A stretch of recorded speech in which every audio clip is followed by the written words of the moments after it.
გამარჯობა, ეთერშია ფაქტორი ლაივი, გადაცემით რელიგიის ფაქტორი. მე ვარ ჟურნალისტი ნათია უტიაშვილი და ჩვენ საუბრობთ ქრისტიანულ თემებზე. დღეს ლომისობა გილოცავთ.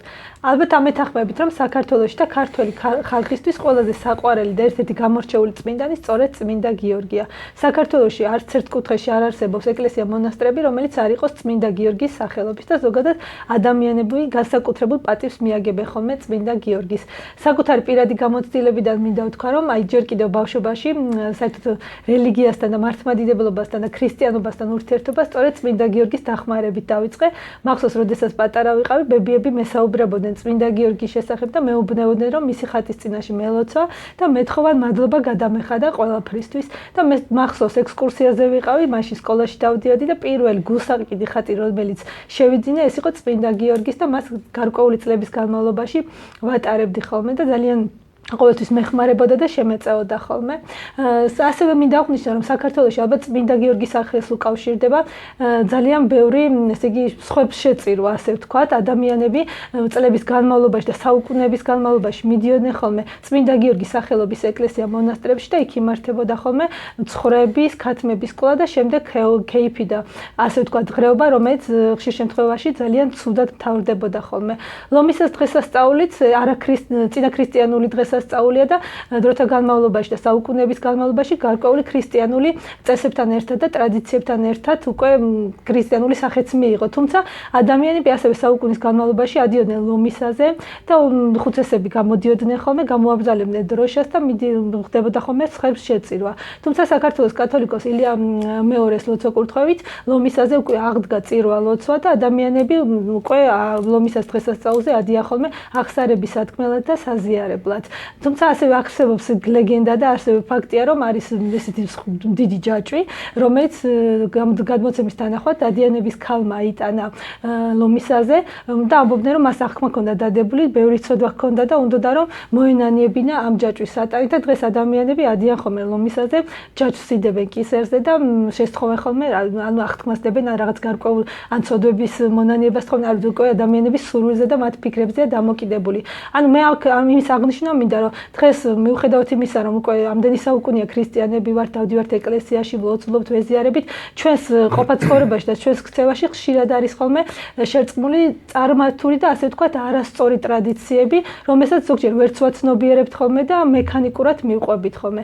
ამიტომ გადავწყვიტეთ ამ საკითხებზე ვისაუბროთ და ჩვენი სტუმარია ნარიყარას წმინდა ნიკოლოზის ტაძრის წინამძღვარი დეკანოზი გიორგი თევდორაშვილი. მოგესალმებით, მამა გიორგი. ღმერთმა დაგლოცოთ და ღმერთმა ისმინოს ჩვენი ვედრება დიდი მხედართ მთავრის დიდმოწამე გიორგის მეოხებით. მოგილოცავთ ლომისას წმინდა გიორგის ხსენების დღეს. მეც გილოცავ თქვენ და პატივცემულ მაყურებელს და მსმენელს. დიდი მადლობა მამა გიორგი და ანუ მე მინდა ვისაუბრო სწორედ ამ შერწყმულ ტრადიციებზე, რომელიც ზოგი არის წარმართული, არაქრისტიანული და ასევე ქრისტიანული. ერთ-ერთი ეს არის ალბათ მსხვერპლის შეწირვა, რომელიც ახალი აღთქმის შემდეგ ეკლესია აღარ აღიარებს და წესით აღარ უნდა ხდებოდეს. როგორია დამოკიდებულება ეკლესიისადმი და რა უნდა ურჩიოთ ხალხს, როგორ უნდა აღნიშნა გიორგობა, ზოგადად ნინოობა, ნიკოლოზობა და საერთოდ დიდი დღესასწაულები, ისე რომ მას ნამდვილი ეკლესიური და მართლმადიდებლური სახე ჰქონდეს და არა დაუშვათ წარმართობასთან და არაქრისტიანობასთან შერწყმული.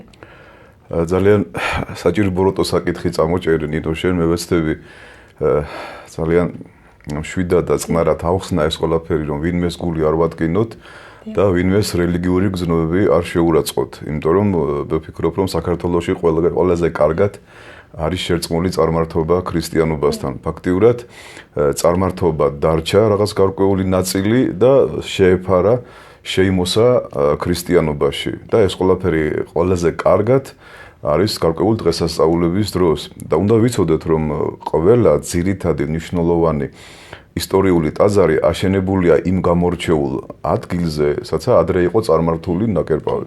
სადაც იდგა ადრე კერპები, ხო? იმ ადგილზე არის აღმართული ქრისტიანული ტაძრები. აი ცოტა შორიდან დავიწყოთ, იცით რომ მე-4 საუკუნეში პირველი შეიძლება ითქვას ქრისტიანული სალოცავი ნეკრესის წმინდა გიორგი გახლავთ და ერთადერთი ადგილია, როგორც კახელები სიამაყით ამბობენ, რომ თითქოს ღორის შეწირვა შეიძლება იქ. ჩვენ უნდა ვიცოდეთ კარგად, რომ აი წერია საქმე წმინდათა მოციქულთაში, რომ როცა პეტრე მოციქულს მოშივდა, მან იხილა ხილვა, დიდი ხალიჩა და იმ ხალიჩაზე იყო, ასე ვთქვათ, ყველა 4 ფეხი და ფრინველი. და იყო ხმა რომ დაკალი და ჭამე და პეტრემ ესეთი რამ უპასუხა ამ ხმას რომ არასდროს მიმიღია არანაირი უწმინდური და რაც ღმერთმა განწმინდა შენ ნუ მიიჩნეო ასე თქვა უწმინდოდ ანუ ქრისტიანობაში ყველაფრის ჭამა შეიძლება რაც კი ასე თქვა შექმნილია ღმერთის ადამიანის გარდა ეს არის თავარი უნდა ვიცოდეთ და ეს ზოგს გონია რომ მარტო ნეკრესში შეიძლება რომ ღორი დაიკლეს და ეჭამოს ახლა არც ერთ სალოცავში არაფრის დაკლა არ შეიძლება ხაზგასმით უნდა აღვნიშნოთ რასაც ეწოდება მსხვერპლი ღვთისა იმიტომ რომ 51 ფსალმოში წერია გარკვევით რომ მსხვერპლი ღვთისა არ სული შემოსრული გული შემოსრული დამდაბლებული ღმერთთან არა შეურაცხყოფს და მანამდე 59 ფსალმოში თქო პატივცემულ მაყურებელს რომ წაიკითხონ წერია რომ თუ მე მომშივდა და მე მინდა ცხრები და ზვარაკი თქვენ არ შეგეკითხებით და არ აკითხოთ მე ყველა განაჩემი არ არის ფრინველი და ყველა ის ცხოველი რაც ჩემი შექმნილია ხო ხაზგასმით არის აღნიშნული თან მოგეხსენებათ ფსალმუნები ძველ აღთქმაშია ხო ასე რომ არც ერთი ტაძარი არც ერთი სალოცავი და საერთოდ ქრისტიანობა არ ითხოვს სისხლიან მსხვერპლს, იმიტომ რომ ბოლო სისხლიანი მსხვერპლი ეს იყო გოლგოთის მსხვერპლი, რომელიც თავად განკაცებულმა ღმერთმა გაიღო. აი რატო გავაკეთეთ ამ ხელა შესავალი, იმიტომ რომ აი თუ ვინმე კარგად დააკვირდება ნეკრესი და რო გადმოიხედება, იქავე მინდორში ჩანს საძირკველი ძველი წარმართული ზოროასტრული სალოცავი და ზოროასტრულ სალოცავში ხდებოდა ღორების შეწირვა. და ეხლაც ქრისტიანობა ბჭყალებში ხარკს უღდის ზოროასტრის რომ იმ ადგილზე ცოტა ზევით აშენდა მართალია ქრისტიანული ტაძარი, მაგრამ აი ეს ჩვეულება რომ ღორის დაკლის და შეწირვის გადმოიტანეს კახელებმა ასე ვთქვა და ახლა ამაყად აცხადებენ რომ შვიდში ხდება ხოლმე ღორის დაკლა. ასე რომ ჩვენ ვემიჯნებით მსგავს რიტუალებს და მსგავს უმსგავსოებას არ შეიძლება და ვინც ამას აკეთებდა თხოვ აღარ გააკეთონ ღორი დაკლან სახში და მიირთვან ღმერთმა შეარგოთ, მაგრამ ნუ დაარქმევენ ნეკრესობას ამას, ნუ დაარქმევენ მლეთაობას, ნუ დაარქმევენ რა ვიცი, უამრავი აღარ მინდა ვინმეს კიდევ გული ეთკინოს და ასე ვთქვათ, გავაზის წმინდა გიორგი ერთია. სხვა წმინდა გიორგებიც ბევრია, რა თქმა უნდა, როგორც ახლა ჩვენ წმინდა გიორგის რო გავიგებთ, მაინც და მაინც კაპადოკიელი წმინდა გიორგი გონია, მაგრამ არიან სხვა წმინდანები, რაც გიორგის სახელს ატარებენ. მაგრამ აი ჩვენ როცა ამ წმინდა გიორგის ყველა გულისხმობთ, კაპადოკიელ დიდმოწამეს, ხო? და ივანე ჯავახიშვილი ამბობს, რომ საქართველოში პატარა ბორცვიც კი არ მოიძებნება, რაცა მისი ბაზილიკა ან სალოცავი არ იყოს აღმართული. ჩვენთვის ქართველი მართლმადიდებლებისთვის წმინდა გიორგი არის ვაჟკაცობის, სიმამაცის, კაცობის, შემართების, ბროტებასთან ბრძოლის სიმბოლო და არა ცხრის დაკლის და ღრეობის და ქეიფის. მაპატიონ იმ ადამიანებმა, ვინც ხშირად აკეთებენ ამას, აი რითი მთავრდება და როგორ მთავრდება ეს ყველაფერი მე ნახეთ და უკვე სახელი თქვენ დაარქვით მე, ხო? როცა იმ ტაძრის იმდევარე ტერიტორიაზე ხდება საშინელი სასაკლაოდ არის გადაქცეული იგივე მლეთაში, იგივე გავაზის წმინდა გიორგი და სხვა ეგრეთ წოდებულ წმინდა გიორგის სალოცავებში, ამას არანაირი კავშირი არ შეიძლება კონდეს ჭეშმარიტ რელიგიასთან, ჭეშმარიტ ქრისტიანობასთან. კიდევ ვიმეორებ, იმას არ ვიძახი რომ არ უნდა დავკლათ და არ უნდა ვჭამოთ, მაგრამ ეს არ უნდა ხდებოდეს ტაძრის მიმდებარე ტერიტორიაზე და მას არ უნდა ერქვას შესაწირავი ღვთისა. და თუ ჩვენ სხვარი აღუთქვით ან სხვა რომელიმე ცხოველი, უნდა გავცეთ მოწყალების სახით უპატრონო ბავშვებს, გაჭირვებულ ქრივობლებს მოწყალების სახით უნდა გადავცეთ ეს ყველაფერი და შეძენ ხოლმე ადრე მახსოვს ეზოში ეკლესიის აი კაცამს და ეს სამადლობელი პარაკლისი უნდა გადავახდევნოთ მოძღვარს და სიღრმისეული აღსარება ვთქვათ მე რომ გადავრჩი სიკვდილს და რაღაც კატასტროფა რო შემომხდა უბედურება რო შემომთხვა უნდა გადავხედო ჩემ ცხოვრებას და აღსარება ვთქვა მოძღვართან რომ მსგავსი რამე აღარ დამემართოს იმიტომ რომ ყველა ის ხიფათი რაც ჩვენ შეგვემთხვა ეს იყო ღვთისგან გაფრთხილება მაგრამ ჩვენში ამ ყველაფერს ეძახიან ასე ვთქვათ სამადლობელს აიყვანენ დიდ ყოჩს და მიდიან კლავენ იქ მერე ისე უზომო ჭამენ და სვავენ რომ შემდგომში ისევ განსასწრებში და რაღაც გარკვეულ ხიფათში ვარდებიან და მე ვფიქრობ რომ მსგავსი რამე აღარ უნდა ხდებოდეს ამას მერე ეკლესიის მტრები უღებენ ფოტოებს და დებენ მერე სოციალურ ქსელში და აი ნახეთ ქართველი მართლმადიდებლები როგორ იქცევიან ლანძღავენ პატრიარქს სასულიერო პირებს და ასე შემდეგ და ეს არ უნდა ხდებოდეს მე ვთხოვ ყველას რომ დღესასწაული არ ნიშნავს ჭამას და სმას უფრო შორს წავალ ესაიას წინასწარმეტყველება გთხოვთ რომ წაიკითხოთ პირველივე თავში წერია რომ მე მძულს თქვენი დღესასწაულები რომ მოდიხართ უფალი ამბობს ესაიას პირით და მეცხადებით ვინ დაგავალათ ჩემი ეზოების თელვა. ანუ ერთი ტაძარი იყო მოგეხსენებათ ისრაელში და ყველა მიდიოდა იქ კლავდნენ ყოლა დასაწვევს და მოგეხსენებათ გული მათი იყო ბროტებით სავსე.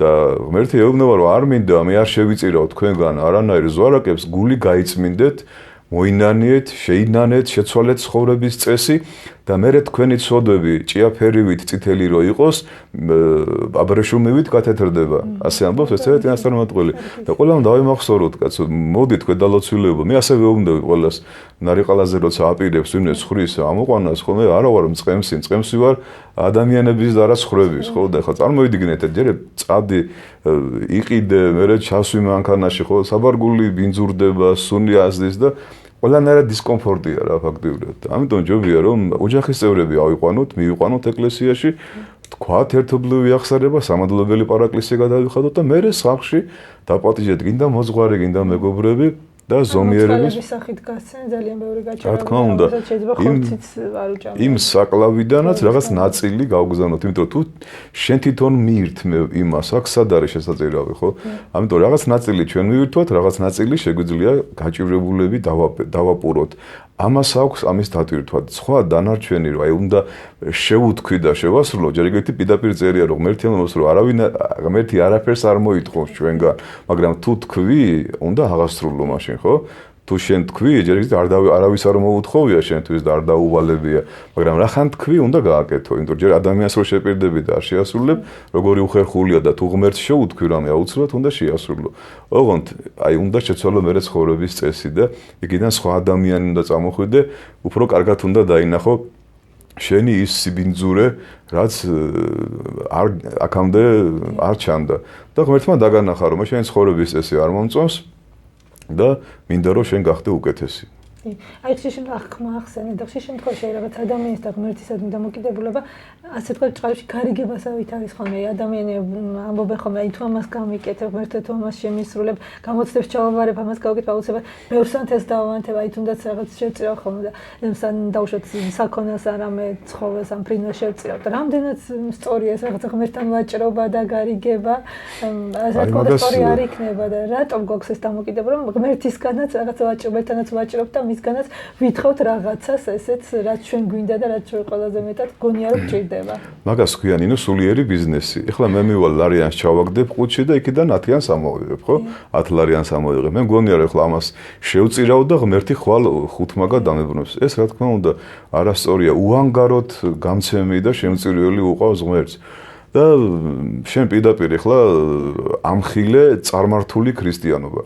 მინდა გამსაზღვროთ ეხლა გავაცალკევოთ ერთმანეთსგან რა არის წარმართობა და რა არის ქრისტიანობა. წარმართობა არის კომუნიზმი, იეღოვიზმი, მასონიზმი და ყველა ის რელიგია თუ იდეოლოგია, ვინც ხადაგებს კეთილდღეობას დედამიწაზე, ხო? რომ ახლა რა თქმა უნდა ყველას ესე უნდა, რომ აი როგორც კი გინდა რომ მურწმუნე ადამიანი იყოს, გაიგებს რომ ცუდად არის და რამე შეიძლება დაემართოს, მაშინვე აღშფოთდება გარბის ეკლესიაში და ითხოვს დიდხანს სიცოცხლეს, ხო? სახლებსაც დიცვაშენებთ, რომ აი გონია რომ დიდხანს ვიქნებით ამ დედამიწაზე. და ანუ კეთილდღეობა დედამიწაზე არის წარმართობა, რომ მე ღმერთი რელიგია იესო ქრისტე იმიტომ მინდა რომ ჩემი ბიზნესი იყოს კარგად, ყველაფერი იყოს კარგად. რა თქმა უნდა, ამაში ცუდი არაფერი არ არის, რომ ყველა კარგად იყოს და შემოსავალი გქონდეთ, მაგრამ ამით მთავარი არ უნდა დაგვავიწყდეს, ხო? ეს ნიშნავს იმას, რომ ჩვენ სხეულის კეთილდღეობას ვითხოვ და სული გვავიწყდება, ხო? და ქრისტე რას ამბობს, რომ ეძებეთ სასუფეველი ცათა და სიმართლე მისი და დანარჩენი ყოველივე მოგეცემათ. ღმერთმა იცის რომ თქვენ ის გჭირდებათ. რამე თუ ამას ყოველივეს წარმართები ეძებენ. აი როცა ანტი მოვა, ანუ ანტიქრისტე, ნაცვალი ქრისტესი, ის იტყვის პირიქით, რომ სასუფეველი დედამიწაზეა, ეძებეთ აქ ჭამას, კეთილდღეობა, გართობა, როგორც დღეს ჩვენი საზოგადოება, ასე ვთქვათ, აღასრულებს თავის ცხოვრებას, ხო? და დანარჩენი მერე ყველაფერს იტყვის საწინააღმდეგოს და თუ ჩვენ ეს არ გვეცოდინება, რომ ქრისტიანობის არსი არის სიხარული ზეცაში ცათაშინა, ხო? გიხაროდენ და მხიარული იყვენით სასყიდელი თქვენი, ფრიადარს ცათაშინა. ოღონდ ეს იმას არ ნიშნავს, რომ ჩვენ აქ უბედურად უნდა ვიგრძნოთ თავი და რატოა ტაძრები და მონასტრები აშენებული ყველაზე ლამაზ ტერიტორიებზე და ადგილებზე, ხო? მაგრამ თუ მთავარი დაგვავიზდა, აი წარმოიდგინეთ, რომ აეროპორტში იდგეს ლამაზი თვითმფრინავი. და ადის ხალხი ჩამოდის და ის თვითმფრინავი ადგილიდან არ იზრდება, ხო? აი წარმოიდგინეთ ჩიტი, რომელიც უნდა დაფრინავდეს და არ დაფრინავს. რა დანიშნულება აქვს მაშინ, ხო? არანაირი. ერთი რომელიღაც უცხოელი მწერლის ნაწარმოები აქვს, მატარებელი მიდის, თუთ გაჩერდება მატარებელი, იმდენი ხანი გაჩერდება მატარებელი, რომ ხალხი ჩამოვა ვაგონებიდან და დაავიწყდებათ, რომ მატარებლის გზავრები იყვნენ და ზოგი სახლს ააშენებს, ზოგი დაოჯახდება, ზოგმა ვაგვენახი გააშენა და თავისი ფუნქცია დაავიწყდათ, რომ ისინი სადღაცას მიდიოდნენ, ხო? ასე ვარ ჩვენც, ჩვენი დანიშნულება გვავიწყდება. ადამიანის დანიშნულება არის განხვთობა. პირველ რიგში ეს დავიმახსოვროთ, რომ ადამიანი უნდა განიხვთოს.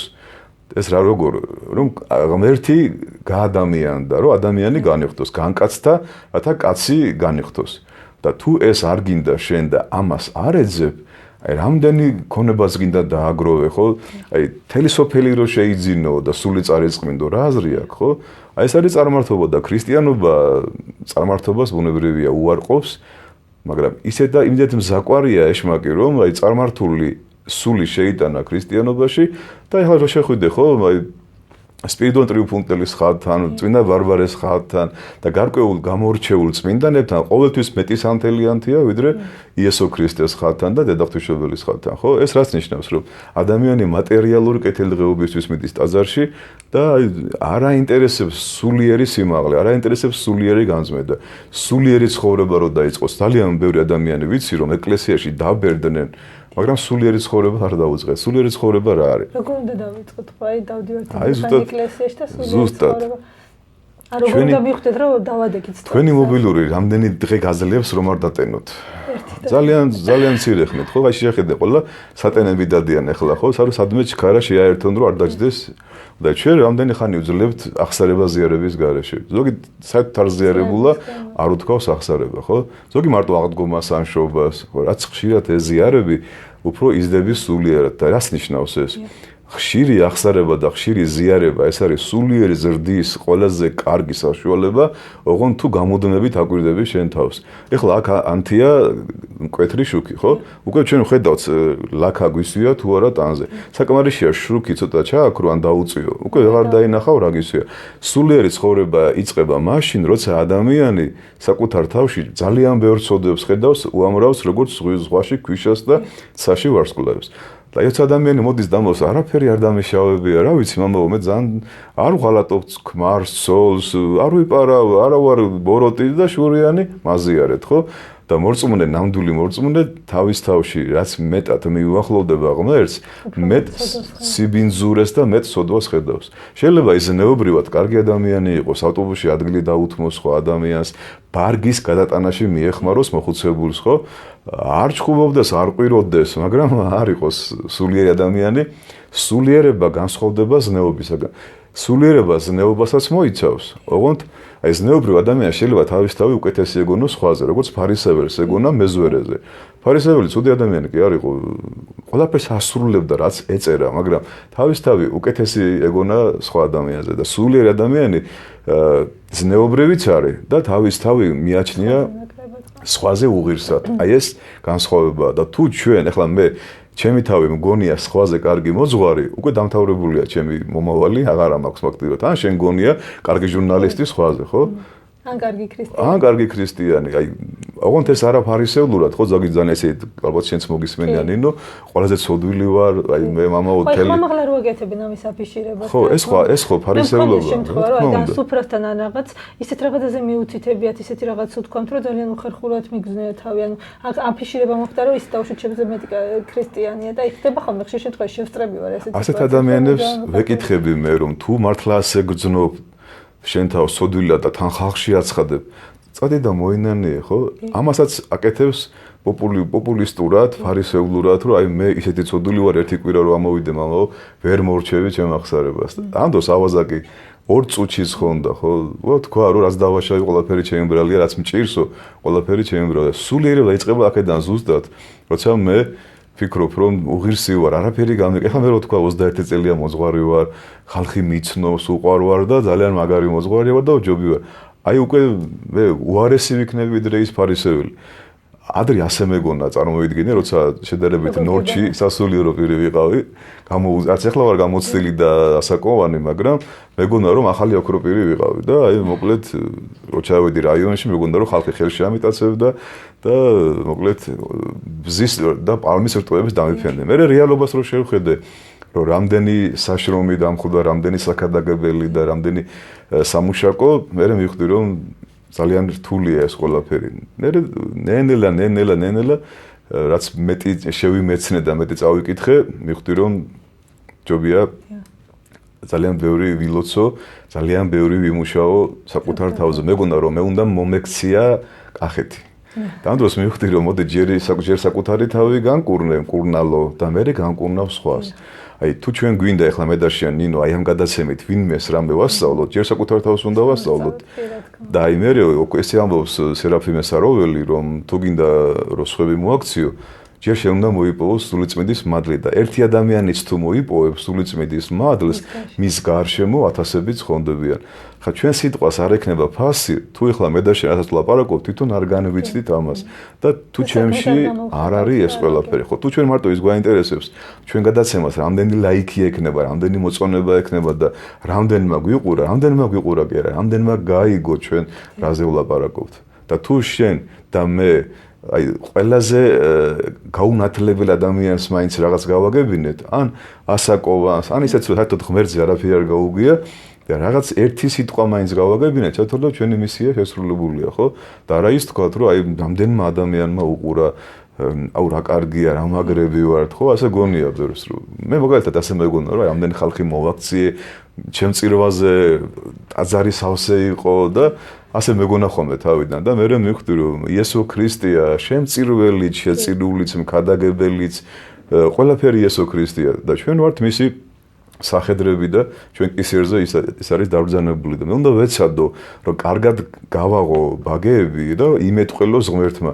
თუ მე ჩემით ვილაპარაკებ, ღმერთს გავაჩუმებ ამით და თუ მე უფლისას ვილაპარაკებ, უფალი ილაპარაკებს, ასე თქვა ჩვენი ბაგეები და აი ამაზე მინდა რომ ყველას ყურადღება გავამახვილო რომ ჩვენ ნუ მოვიწონებთ თავს იმით რომ ამდენი ხანია დავდივარ ეკლესიაში ეს არის ჩემი მოძღვარი აი ცნობილი ადამიანი ტელევიზიაში ხშირად რო არის და პატრიარქის გვერდზე რო ხედავთ ხშირად ხო აი აქ მოვინათლე ის არის ჩემი ნათლია ასე ვიცით ხოლმე ქართულნებმა ადგილებით ვიცით ხოლმე ეკლესიაში აქ ჩემი ადგილია გაატარეთ ბავშვი უწმინდესის ნათლული მოდის ეს ძალიან საშიში სიტყვებია ხდება. ხო, აი რა დამოკიდებულება ეს. აი ეს ფოტოებზეც არის ხოლმე სოციალურ შეცდები ხოლმე ფოტოებს და რაღაც მამაების მიმართაც ცოტა მიმართვის ფორმებიც არასწორია ხოლმე. აი ეს რა მდგომარეობაა. ეს არის სიამაყე, ქართული სიამაყე ზუსტად რომ აი რაღაცნაირად ჩვენ ქართული მართლმადიდებლობა შევქმნით, ჩვენი წესები მოვიგონეთ და გვინდა რომ აი ამით რაღაცა თავი წარმოვარჩინოთ, მაგრამ ფაქტი სახეზეა რომ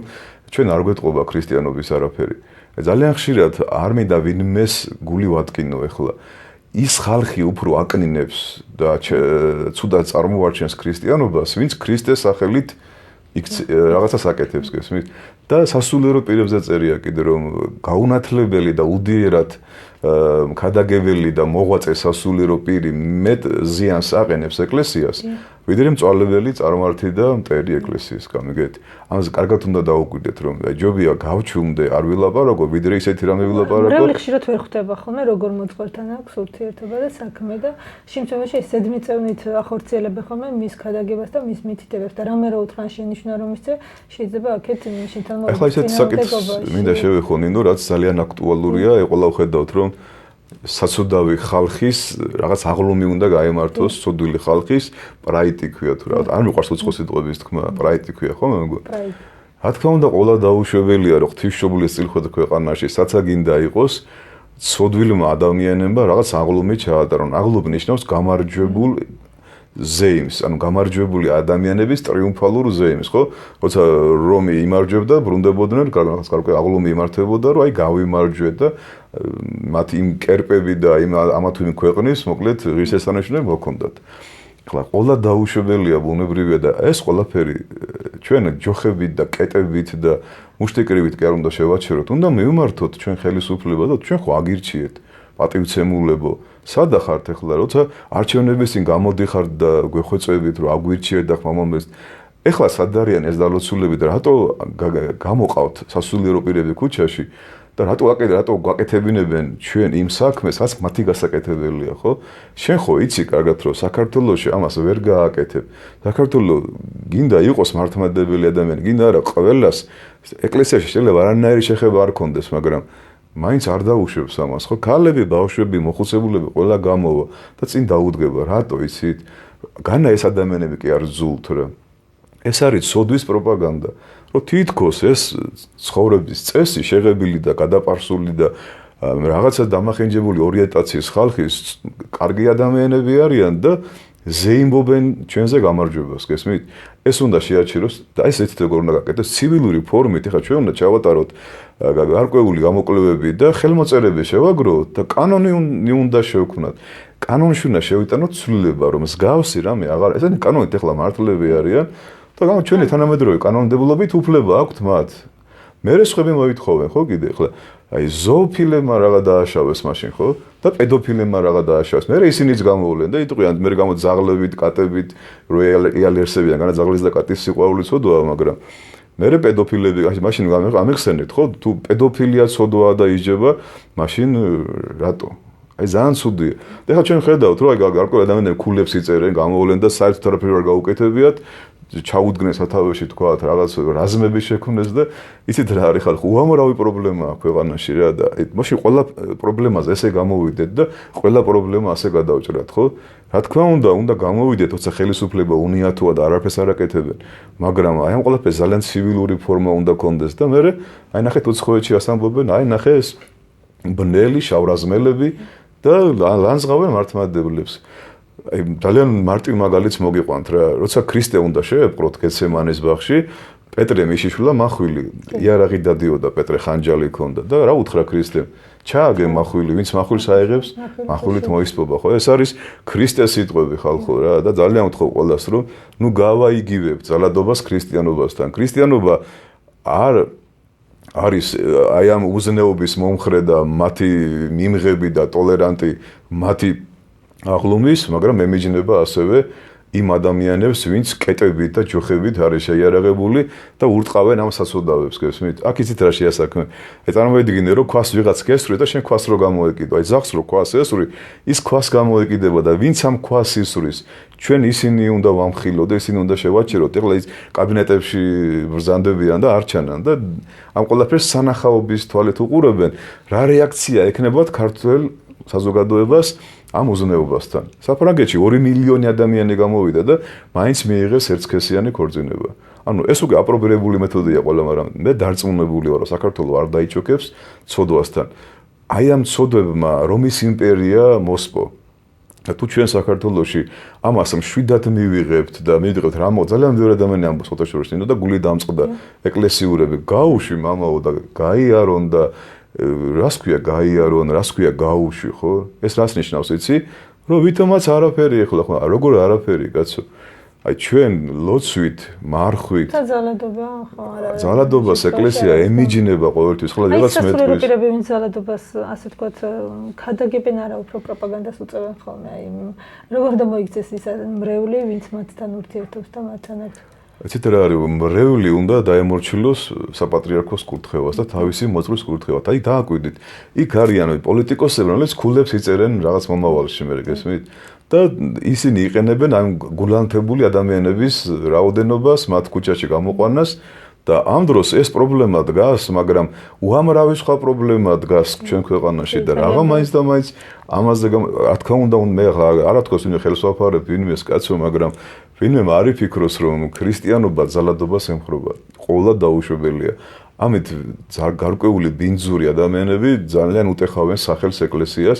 ეხლა ვიღაც მეტყვის რომ აი თორნიკე ერისთამარო იარაღი აიღო, რა თქმა უნდა, თორნიკე ერისთავის იარაღის აღება სხვა რამეა.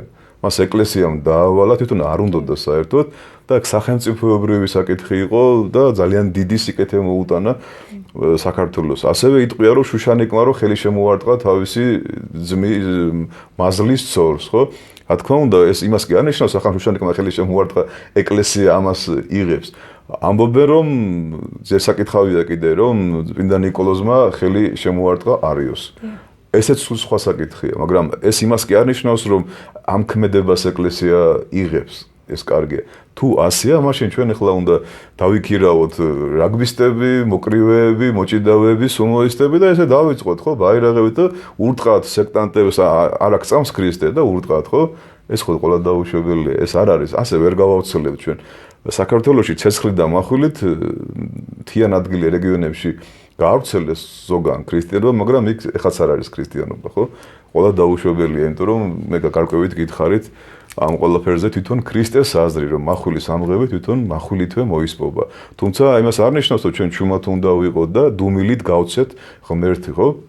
გამოვიდეთ ხელ მეც გამოვიდი თავიდან და გავემიჯნე მაშინვე იმ ადამიანებს, ვინც ქვები, ტაბურეტკები გამოიყენეს ამ საცოდავ ადამიანებთან, ხო? აი ჩვენ გლადიატორებივით ჩანვართ უკვე გესმით, ამას სულ სხვა ადამიანები ესე ათამაშებენ აი ამ ადამიანებს და ჩვენ ამაზე ვართ გაბრაზებულები მერე გესმით, ეს ძალიან ცუდია. ეს ფაქტია, რომ ანტიქრისტეს წინამორბედები არიან ესენი და უკვე აი სოფლის სული, ანტიქრისტეს სული შემოდის ეკლესიაში და უნდათ რომ ეკლესიაც ასე თქვათ რაღაცნაირად გამოიწვიონ და აჩხუბონ აი ამ ადამიანებთან და ეს ჩვენ არ უნდა დავუშვათ, იმიტომ რომ ეკლესია თავის ფუნქციას დაკარგავს მე. ეკლესიის ფუნქცია ადამიანის განხთობა. აი იმ ადამიანების გამოსწორება, ვისაც ცდარი თუ დამახინჯებული ორიენტაცია აქვს და არა მათი ცემა ტყება. ხო, წარმოიდგინე ექიმა რომ პაციენტს სცემოს, ხო, ყველა დაუშვებელი. თქვენი ეკლესიის დამოკიდებულება როგორია ზოგადად ამ ადამიანების მიმართ? აი გამიგია რომ არც ეკლესია, ზოგი ამბობს რომ დადიან ეკლესიაში თავშოთ აზიარებენ, აღსარება, ზოგი პირიქით არა. რა თქმა უნდა, ნინო. ამბობენ რომ არც უშვებენ, აი. მართალია, მედიცინას ძალად ამოაღებინეს ეს სნეულებათა სიიდან, იცი ხო, 70-იან წლებში ამერიკაში ალყა შემოარტყეს კონგრესს ექიმების და მამათმავლება ზუსტად ეს ცოდვა, ასე თქვა, სნეულება ამოიღეს გარკვეული ნუსხიდან. რა თქმა უნდა, ეს არის 10 მცნებიდან ერთ-ერთი ცოდვა, სიძვის ცოდვა და მე ვფიქრობ, რომ ვინც ამ სენით არის დაავადებული, უნდა მოვიდეს ეკლესიაში თქვას აღსარება და ნებისმიერი მოძღვარი დაეხმარება ამ ცოდვის დაძლევაში. ეს არის ეკლესიის ზრუნვა, ეკლესიამ წარმოიდგინე ამას, რომ ქვები და ჯოხები ურტყავს, ისედან ეკლესიაში არასდროს აღარ მოვა, ხო? იტყვის რომ მეგობელი მცემს რომ მივიდე და როგორ მოვა ის ეკლესიაში. ხშირად გამიგია რა ჩაცმულობის გამო დაუშვათ სამკაულების გამო, არა, ვერ შედიოდნენ. ასეთი ადამიანები შეიძლება ამას სწორი არ ვიცი ეს რამდენ სიმართლე შეესაბამება, მაგრამ ხშირად გამიგია ხოლმე ესეთი ის რა აი არ შეიძლება. ეხლა ადამიანი ეკლესიაში რომ მოდის ძალიან ბევრი გოგონა საცმულობას სულ არ მომწონს, მაგრამ ამის გამო მე კი არ ვაგდებ ეკლესიიდან. თანდათანობით მას ნელ-ნელა შეუცვლი აზროვნებას და აზროვნება რო შეესვლება, მე აქედან იწყება ყველაფერი, ხო? ის უკვე კაბას დაიგძელებს, ის უკვე მე რაღაცებს ჩამოიხსნის, რატო იცი, რომ ის გახდება ქრისტიანი და ქრისტეს გულისთვის ის ძალიან ბევრ ამას დათმობს. მაგრამ ჯერ არ იცის ვის გამო უნდა დათმოს და რატო უნდა დათმოს და მასე უხეშად რო ელაპარაკები, გაეთრიე, რას გავხარ, მეძაო, მამათმავალო და LGBT და ასე შემდეგ, ხო? იმას გადაუკეტე ჩვენ ახლა ეკლესიის ბჭე და ეშმაკი ნახე რას აკეთებს უკვე რომ იმ ადამიანებში ხო ძალიან ბევრი ადამიანს უნდა ესე აღარ დასცინოდნენ და აღარ ურტყავდნენ და რო გაუჩნდეს მას ვერ მოვა რატო იმიტომ რომ მას ჩოხი ჩაარტყეს ქვა ისროლეს და ისე ტყვის რომ სადღაც წავიდე აზრი არა აქვს ხო მე ღმერთმა არ მიმიღო და ამ ღვთისმსახურება გამომაგდეს და აი ესეთი რაღაც ძალიან ცუდი რაღაცები ხდება რა. თუმცა მე ახლა იმ ადამიანების ცუცკი არ ვიძახი, ვინც ქუჩაში ათენებენ და არიან ძალიან მოწინააღმდეგე ამ საზიზღრობის, რა თქმა უნდა, მაგრამ არ უნდა იყოს იქ ადამიანის შეურაცხყოფა. ყველა ადამიანი არის ხატება და მსგავსება ღვთის.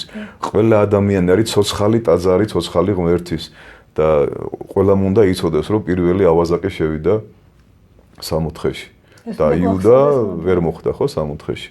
ასე რომ ძალიან დიდი სიბრძნე გვმართებს რომ ჩვენ აი ამ გლადიატორულ ბრძოლაში არ მივიღოთ მონაწილეობა და ამ სანახაობას არ უყუროს ხალხმა. და სოციალურ ქსელში ნახეთ რეები იწერება, ხო?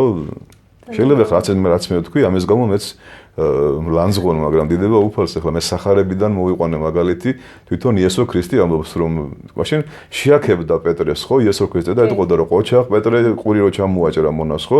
პეტრემ რო ყური ჩამოაჭრა მონას, ქრისტემ ის ყური გაუმთელა მონას. ხო, და ხა დასკვნები თქვენ გამოიტანეთ რა. გაუჭირდებოდა მოციქულებს რომ ქრისტე დაეცვათ, მაგრამ უთხრა რომ ხელი არავინ არ გაიღოთ. იმიტომ რომ მე თუ მინდა სეციურ ანგელოზებს გამოუხმობო, ხო? ხლა უფალს გაუჭირდება აი ამ ყველაფრის მოგვარება მაგრამ ასე არ მოგვარდება ეს ყველაფერი. ეს ნიშნავს, რომ აი გარკვეული ადამიანები კარგად გეგმავენ ჩვენნაირ ქვეყნებში ასეთი რაღაც აღლუმების გამართვას, რომ ამით ისინი იწერენ ქულებს, მთელი მსოფლიო დაინახავს ეს საბრალოები, როგორ იდევნებიან, ხედავთ, საწყალი ხალხი წამოვა, გრანტები, თანხები ჩაირიცხება და ჩვენ კიდევ ერთხელ მოგვაწერენ, რა ვიცი, ძალიან ცუდ ტერმინებს, ხო? თალიბანი და ასეთი რაღაცეები და მე მგონი სიბრძნე გვეყოფა თანამედროვე მართლმადიდებელ მოძღვრებს და მრევლს, რომ აი ამ რაღაცა ცუდ, ასე ვთქვათ, შერკინებაში არ მივიღოთ მონაწილეობა.